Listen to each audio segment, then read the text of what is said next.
Hi. You know me. I like to talk to people. That's an understatement. And this is the amazing thing about leaders, particularly school leaders, that I send them messages and I'll ask a question and just say, hi, I know you don't know me, but I just have this question because I'm doing research into leadership and I'm interested in leadership. Would you mind having a chat? And they do.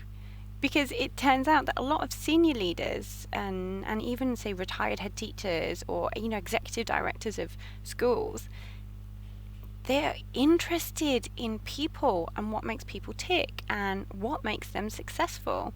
And of course they are, because these are the people who self-select to elevate into leadership. These are the people who want to make everybody around them, not make them better, but elevate them to their potential, whatever that potential may be. And I've been asking a lot of people lately, even calling people in schools in Hong Kong on a Saturday, thank you so much, person who knows that they did that for me, to ask them about what they look for in emergent leaders. So I'm not talking SLT, I'm talking the people who are being elevated from, in the workplace or in schools, but as you know, I was once a class teacher, and so I came from the educational background. Although realistically, what I'm talking about, soulful leadership, it applies anywhere where there are people. Yes, exactly.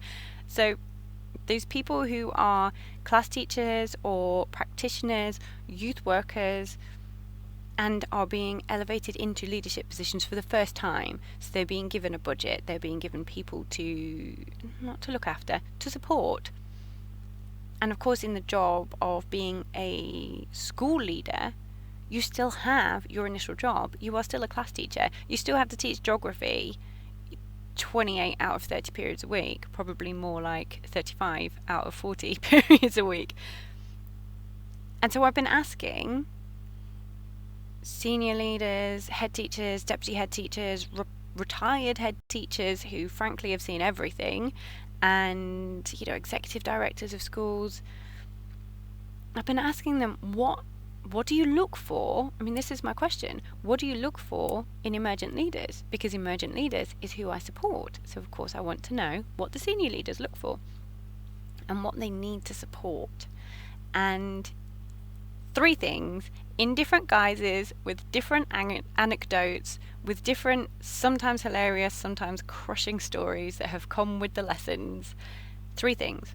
There is consistency, there is being able to see the big picture, and there is, I hate this phrase, being a team player, which basically means working as a team, being able to function in a team, but at the same time being able to be a solo practitioner. I'm just going to go through each one a little bit more so that it fleshes it out. So things like consistency is being able to stand by your decisions. So not walking into a room and being intimidated by all the other people. This is part of leadership in itself. But being able to make a decision based on the data, the people, the situation, and what is best. Here's that key. What is best? So if a week later somebody says, oh, what did you decide in that meeting? The leader, the middle leader, will be able to say, just refresh my memory and I'll tell you. Because, of course we can't remember everything we say. We would just explode. And if you tried to remember everything that you said and every single decision that you made, well, that's a massive waste of your time, isn't it? And it shows that maybe you need to direct your time a bit better. But consistency of leadership means that you don't have to, because of course you'll have a record in your diary somewhere and there will be minutes from a meeting and you know that you can fall back on those. But you also know, as a consistent leader, that you have values that you adhere to, you have fair practices, and that whatever you would have said will have been consistent with who you are. Who you are as in the authentic self, beneath all the layers of conditioning that we have, which I talk about a lot. Just scroll down if you want more videos on that one. Or the authentic self as in the authentic leader within the schools. Who am I within the schools? What values do I uphold? consistency is key. And it's key because it's fair. It's key because if we're flip-flopping about, nobody knows what they're doing, and we end up in chaos. And also because SLT, senior leaders and head teachers and things, you can only delegate if your middle leaders are consistent. Otherwise, you have to keep stepping in and unpicking the messes. So you need consistent leaders. Sense. The second one, the big picture. So of course, I'm going to use an example to flesh it out, but you'll have your own stories, I don't doubt. Of, say, somebody who is head of geography. I don't know why I'm thinking of geography today. So head of geography. And, they have a budget, they have all the other geography teachers, they of course have their own students, and they are responsible for the data, for the accountability of the geography department.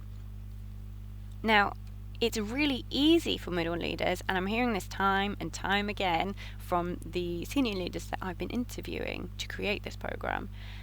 It's really easy to slip into, just like my classroom, my world. I'm a primary teacher. I always called them my kids in 6G, my kids in Poplar class. They are your kids, and that's okay. That's acceptable, perfectly acceptable when you are a class teacher, because that is your world. Now, when you elevate into leadership, your world is, your classrooms that you're in, and it's your departments, so say geography, and those people and the budget constraints and the data. That is your world. But senior leaders are saying we need our middle leaders to be able to, yes, do that job, but they also have to step back and see the bigger picture, that sometimes they aren't going to get the best deal on paper for their team. Sometimes budgets are going to have to be cut. Sometimes PPA isn't going to be as much as you wish it would be. I know this for sure. But that is part of the bigger picture. If we could give every department a new teacher, we would, but we can't.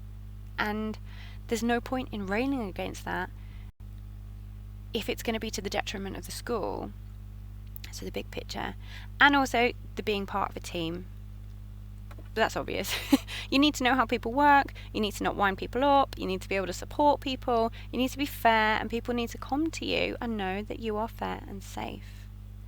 In addition, you need to be able to teach your job, teach your classes and do your job. And middle leaders, certainly within school, often operate kind of on their own and then get together for head of department meetings. So it needs to be somebody who can, run things on their own with little input, lots of spinning plates and things, but also take a step back and be part of the big team. How does this relate to soulful leadership? Here's the thing. All those people, those middle leaders who you want to be consistent, see the big picture, and be team players and understand people, they're all human beings. They were all human beings before they sat in the interview chair in front of you to become a teacher or a Senko or whatever they are. Those people who you want to elevate are humans. They had childhoods. Their subconscious blueprint for how they act was set between ages 0 and 7. You know nothing about that, and you shouldn't, because if I went to an interview and somebody asked me how my childhood was, I would be really uncomfortable and it would be invasive. So you can't know this. You can't know about their adolescence, and you shouldn't, because it's not your place. But here's what you can do as leaders. You can understand that the child of chaos, who grew up in a really complicated background where they had to please people all the time, is going to struggle to elevate into leadership and make unpopular decisions. The child who grew up in scarcity is going to be the adult who sits in your head of department meetings and throws his toys out the pram because he's having a budget cut, because he's protecting his world. Why? Because he's triggered by scarcity. The person who grew up, the child who grew up dissociating from emotions because they had a really unsupportive household, is going to struggle to engage meaningfully with people around them. The Soulful Leadership Program changes that. It's well-being, it's support, and it gives your leaders, your emergent leaders, the social skills and the psychological skills to heal themselves and to be real leaders.